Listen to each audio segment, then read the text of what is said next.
Agar 25 yosh bo'lganimda o'zimga beradigan top 5 maslahat. Birinchisi sifatli uyqu.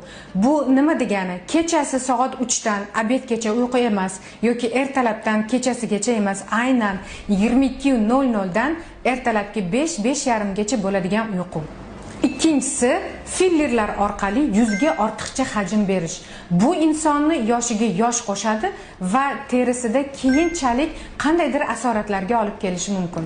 Uchinchisi SPF 50 dan yuqori bo'lgan krem vositalarini doimiy surib yurish, chunki yuzda hech qanday xiralik va dog'lar bo'lmasligi kerak.